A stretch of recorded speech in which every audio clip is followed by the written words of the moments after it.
La commune de la semaine. La commune de la semaine. La commune de la semaine fait étape à Sarralbe. Je suis en compagnie du maire Pierre-Jean Didiot. Bonjour. Bonjour. Vous êtes en forme ? Ah mais écoutez, sous ce beau soleil de beach, oui. J'aurais presque pu dire en forme olympique, car Sarralbe est labellisée terre de jeu. Terre de jeu, tout à fait.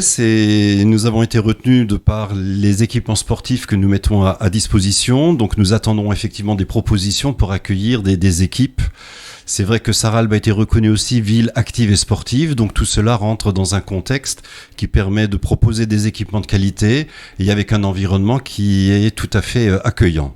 Autre labellisation, et pas des moindres, celle de Commune Nature, où Sarralbe a atteint, on va dire, l'échelon maximum quasiment. Oui, c'est un travail que nous menons maintenant depuis de nombreuses années. S'il faut remonter un peu dans le temps, il y a 10 ans déjà, nous mettions en œuvre une chaufferie biomasse, une chaufferie bois, parce que nous voulions utiliser une énergie locale, une énergie renouvelable, c'est-à-dire le bois. Et nous avons tiré plus de 2 km d'un réseau de chaleur qui permet de couvrir à peu près 70% de l'ensemble de nos bâtiments publics. C'est vrai que par la suite, nous nous tournons vers la nature puisque nous avons plus de 700 hectares de forêt.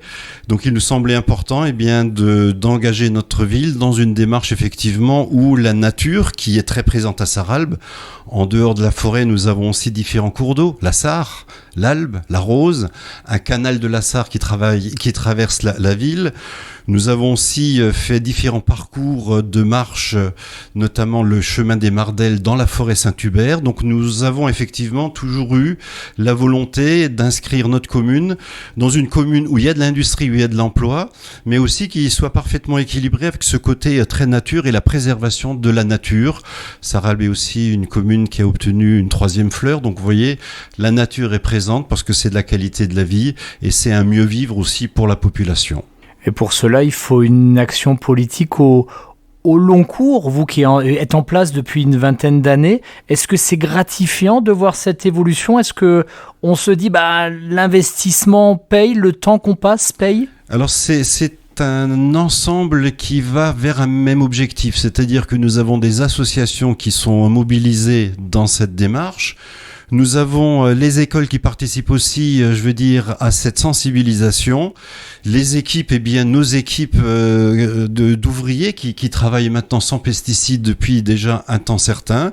Et puis les élus qui mettent aussi à disposition des conditions de travail et une volonté qui s'inscrit effectivement dans la durée, parce que c'est dans la durée qu'on voit effectivement si la volonté est forte et vraie, ou si c'est simplement un artifice de quelque temps. Mais là, c'est vraiment un travail de fond qui s'inscrit dans la durée. Vous avez évoqué tout à l'heure le bassin d'emploi de Sarralbe. Par rapport à la population de la ville, à peu près 4500 habitants, le bassin d'emploi est très important. Sarralbe, c'est effectivement 4500 habitants et 2200 emplois. Et nous avons la chance d'avoir un emploi qui est très diversifié. Le premier employeur de la ville, c'est la société Litch International qui travaille pour l'aéronautique, qui travaille aussi pour les fusées, pour les missiles, voilà, donc l'aéronautique.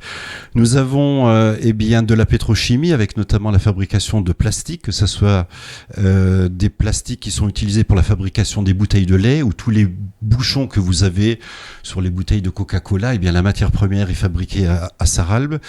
Nous sommes aussi très présents sur la chaudronnerie, donc quand on associe, j'en oublie encore, mais disons 2200 emplois, c'est vrai que c'est tout à fait significatif par rapport à 4500 habitants de Sarralbe, ce qui fait que là encore, c'est pour nous, un objectif d'être toujours très présent auprès des industriels pour être à leur écoute, pour mieux servir aussi l'emploi.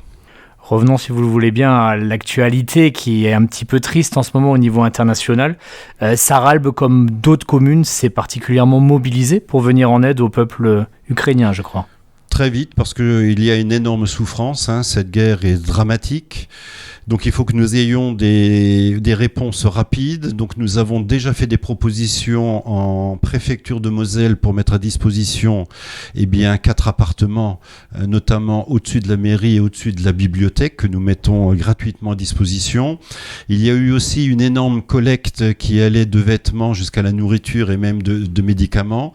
Et la ville de Sarralbe a pris aussi la décision, c'était une réunion du conseil municipal où la ville fait un don de 10 000 000 euros pour des secours d'urgence. Parce qu'aujourd'hui, ce qu'il faut surtout, c'est des dons d'argent, parce qu'il y a des groupes électrogènes qui manquent, il y a un certain nombre de médicaments qui manquent.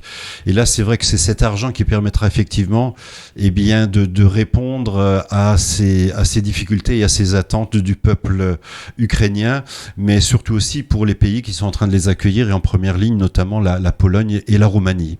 Ce qui est, je pense, très, très dramatique aussi, je pense un peu à tous nos enfants, à tous ces jeunes qui sont dans nos écoles.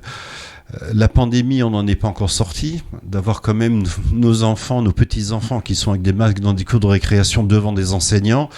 Et maintenant, ils entendent quand même à la radio, à la télé, ils entendent quand même dans les cours de récréation maintenant des bruits de guerre. Donc je pense qu'il y a aussi, une vraie souffrance psychologique, et je pense qu'il ne faut pas la sous-estimer. Je pense aussi que toutes les personnes qui se retrouvent parfois en situation fragile, économiquement, financièrement, d'avoir en plus ce poids qui plane au-dessus de nos têtes, qui est quand même une guerre sur notre continent, le continent européen. Je pense qu'il faut faire attention aussi à ce contexte psychologique pour que des gens ne décrochent pas, qui ne plongent pas dans quelque chose qui soit assez sombre. Alors laissons maintenant ce côté sombre de côté, sans l'oublier bien sûr, et revenons à un côté plus local, au projet pour la commune de Sarralbe en 2022, avec au programme entre autres une création de micro-crèche. Où est-ce que ça en est ? Alors, on est en plein travaux. C'est une micro-crèche intergénérationnelle. Alors pourquoi intergénérationnelle ? Parce qu'elle se situe au rez-de-chaussée d'un foyer pour personnes âgées, le Château Massin. Et nous avons pensé que l'interaction des deux permettait aux uns et aux autres de mieux évoluer et d'avoir peut-être aussi la sagesse des plus anciens qui peuvent servir aussi les plus jeunes. Donc ça, c'est un projet. On a donc un projet qui est en cours pour une réalisation et pour une ouverture pour le début de l'automne. Nous travaillons aussi sur un foyer qui est situé à Aïch, parce que Sarralbe, c'est pas que Sarralbe, c'est aussi Resch, c'est Salzbrunn, c'est Aïch. Donc nous avons 3 annexes et nous avons toujours veillé à développer ces différentes annexes de façon équilibrée. Il n'y en a pas une qui soit avantagée ou désavantagée par rapport à l'autre. Donc là, on travaille beaucoup sur Aïch. Je vous disais donc ce foyer que nous sommes en train d'agrandir pour pouvoir mieux accueillir différentes activités. Nous travaillons aussi sur toute cette traversée de ce village qui fait quand même près de 3 km. Ce sont 3 millions d'euros d'investissement qui sont réalisés pour apporter plus de sécurité pour les piétons, pour que les vitesses soient réduites et pour qu'il y ait vraiment aussi un aménagement paysager qui aille bien.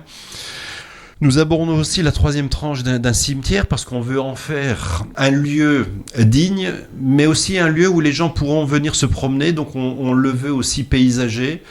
On l'appelle à Sarralbe le cimetière de la montagne. C'est un des plus beaux cimetières de la région et c'est vrai qu'on y fait des beaux travaux pour que des gens puissent aussi se promener, pour se recueillir, mais aussi pour avoir le plus beau point de vue sur la ville de Sarralbe, puisque c'est le cimetière de la montagne. Il surplombe la ville. Donc beaucoup de plantations, des produits de qualité qui sont mis en œuvre et je crois que le résultat est à la hauteur effectivement de ce que nous souhaitions faire. Oui, parce qu'il y a un aspect patrimonial qui est important. Vous l'avez expliqué avec le cimetière de la montagne, aussi cette église Saint-Martin qu'on baptise souvent cathédrale de la Sarre. Oui, alors on est particulièrement gâtés, ce qui est en même temps aussi une charge, puisque nous avons 5 églises à Sarralbe. Donc vous voyez que c'est aussi beaucoup d'attention qui doit être portée à ces différents bâtiments. L'église la plus ancienne, c'est celle de la montagne, 11e siècle. Ensuite, nous avons une chapelle à Salzbrunn. Nous avons une église protestante. Nous avons une église à Resch. Donc quand on additionne tout ça, nous avons effectivement 5 églises à entretenir pour que effectivement les fidèles trouvent, un lieu à leur convenance tout simplement, oui. Sarralbe, une ville à découvrir ou redécouvrir, absolument. Merci beaucoup, Monsieur Didiot. Merci à vous, belle journée.